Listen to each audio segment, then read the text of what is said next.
अगस्त 2006 भारत का एक शहर जो हीरों और रेशम के लिए मशहूर था, अचानक पानी के नीचे डूब गया। 2 लाख से ज़्यादा लोग अपने ही घरों में 4 दिन और 4 रातों तक फंसे रहे। न खाना, न पानी, न बाहर की दुनिया से कोई संपर्क। ये कहानी है सूरत बाढ़ 2006 की, एक ऐसी आपदा जो प्राकृतिक कम और इंसानी लापरवाही की वजह से ज़्यादा भयानक बनी। नमस्कार दोस्तों, मैं रोहिदास और आप देख रहे हैं explorer Gavit YouTube channel. Guys, आप इस चैनल पर नए हैं तो चैनल को सब्सक्राइब करना नहीं भूलना। हम सभी तरह के इंफॉर्मेटिव कंटेंट आपके लिए लेकर आएंगे, सो कृपया करके इस चैनल को सब्सक्राइब कर लेना और जो भी वीडियो अच्छी लगे उसे अपने दोस्तों में या रिलेटिव में शेयर करना नहीं भूलना।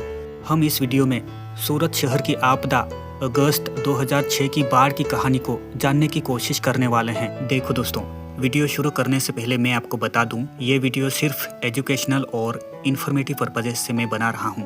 सो चलिए इस वीडियो को समझने की कोशिश करते हैं। सूरत गुजरात का सबसे बड़ा औद्योगिक शहर तापी नदी के किनारे बसा है। शहर से करीब 90 किलोमीटर की ऊपर की तरफ 1972 में बना उकाई बांध, जिसका मकसद था बाढ़ को रोकना। सालों तक ये बांध अपना काम अच्छे से करता रहा। 1978 और 1979 की बाढ़ें इसी बांध की वजह से टल गई थी, लेकिन 1998 में एक चेतावनी मिली जब बांध से पानी छोड़े जाने की वजह से सूरत का 30% हिस्सा डूब गया। ये सिर्फ एक झलक थी उस आपदा की जो 2006 में आने वाली थी। 1 अगस्त 2006 तापी नदी में जलस्तर बढ़ना शुरू हुआ। ऊपरी इलाकों यानी मध्य प्रदेश और महाराष्ट्र में भारी बारिश की वजह से उकाई जलाशय में पानी का बहाव तेजी से बढ़ रहा था। 3 अगस्त 2006 सुबह जलाशय का जलस्तर 333 फीट के तय नियम के स्तर को पार कर चुका था। यहीं से खतरे की घंटी बजनी शुरू हो गई थी। देखो दोस्तों, सरकारी रिपोर्टों के मुताबिक 3, 4 और 5 अगस्त इन 3 दिनों में बांध से लगभग पानी छोड़ा ही नहीं गया, जबकि जलस्तर लगातार बढ़ रहा था।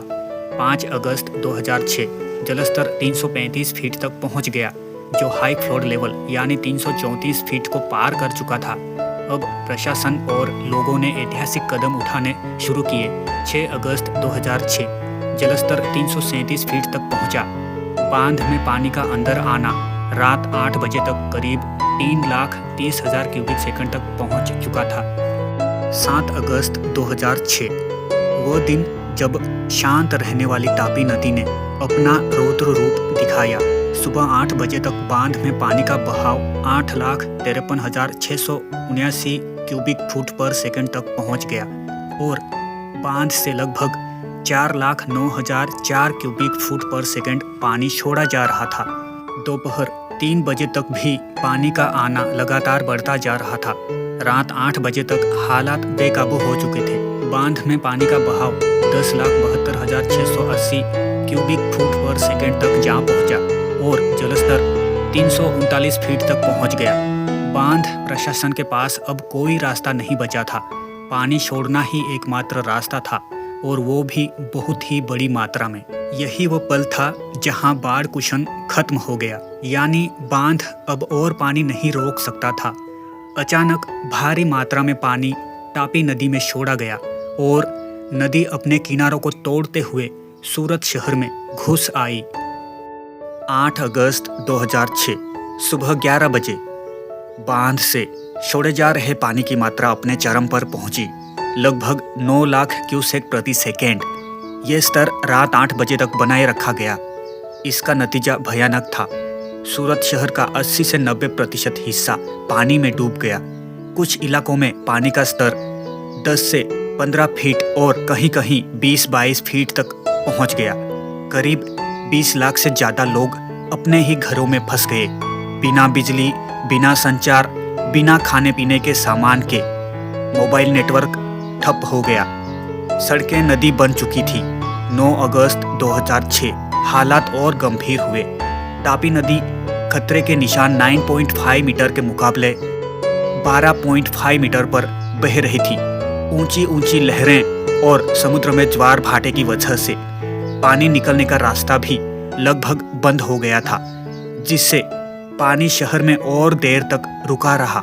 10 अगस्त 2006 से जलस्तर धीरे धीरे कम होना शुरू हुआ, लेकिन असली चुनौती अब शुरू हो रही थी। 11 अगस्त 2006 पानी काफ़ी हद तक उतर चुका था। बचाव दल ने मलबे और डूबे इलाकों से करीब 100 से ज़्यादा लोगों को सुरक्षित निकाला। सड़कों की सफाई शुरू हुई, घरों से कीचड़ और मलबा हटाए जाने लगा और मेडिकल टीमें डोर टू डोर जांच के लिए निकल पड़ी। लेकिन बाढ़ का पानी उतरने के बाद भी सूरत शहर का संकट खत्म नहीं हुआ था। शहर में हजारों मरे हुए जानवरों के शव सड़ने लगे। गंदा पानी, टूटी सीवेज लाइनें और साफ पानी की कमी, इन सब ने मिलकर एक नया खतरा पैदा किया। लेप्टोस्पाइरोसिस नाम की एक बीमारी फैलनी शुरू हुई, एक बैक्टीरियल संक्रमण जो गंदे पानी और जानवरों के जरिए फैलता है। प्लेग जैसी बीमारी फैलने का डर भी लोगों में घर कर गया। हालांकि प्रशासन ने बड़े पैमाने पर दावा किया कि इस बीमारी को, इस प्रॉब्लम को दवा छिड़काव और सफाई अभियान चलाकर स्थिति को नियंत्रण में रखने की कोशिश की जाएगी, और वैसा ही हुआ। दवा छिड़काव और सफाई अभियान चलाकर स्थिति को नियंत्रण में रखने की कोशिश की। देखो दोस्तों, आंकड़ों की बात करें तो आधिकारिक रूप से 120 से 150 लोगों की मौत दर्ज हुई। हालांकि अनौपचारिक अनुमान इसे 500 तक भी बताते हैं। आर्थिक नुकसान का अनुमान 10,000 करोड़ से लेकर 21,000 करोड़ तक लगाया गया है, जिसमें सूरत की पहचान हीरो तराशने और कपड़ा उद्योगों को सबसे ज्यादा चोट पहुंची। हजारों कारखाने और मिलें हफ्तों तक बंद रही। गुजरात सरकार ने इसे प्राकृतिक आपदा बताया, लेकिन विशेषज्ञ और जनता इससे सहमत नहीं थे।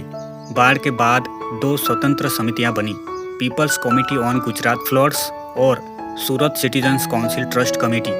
दोनों रिपोर्टों का एक जैसा निष्कर्ष था, उकाई बांध के प्रबंधन में भारी लापरवाही हुई। 3, 4 और 5 अगस्त को समय रहते पानी छोड़ा जाना चाहिए था ताकि जलाशय में जगह बनी रहे, लेकिन ऐसा नहीं किया गया। और जब आखिरकार पानी छोड़ा गया तो वो इतनी बड़ी और अचानक मात्रा में था कि सूरत शहर संभल ही नहीं पाया। समितियों ने साफ कहा, ये पूरी तरह बल्कि इंसानी फैसलों की भी बड़ी भूमिका थी और ये सबसे बड़ी लापरवाही थी। लेकिन सूरत ने हार नहीं मानी। कहा जाता है कि शहर सिर्फ 8 दिनों के भीतर अपने पैरों पर वापस खड़ा होने लगा था। इस आपदा ने सूरत नगर निगम को झकझोर दिया।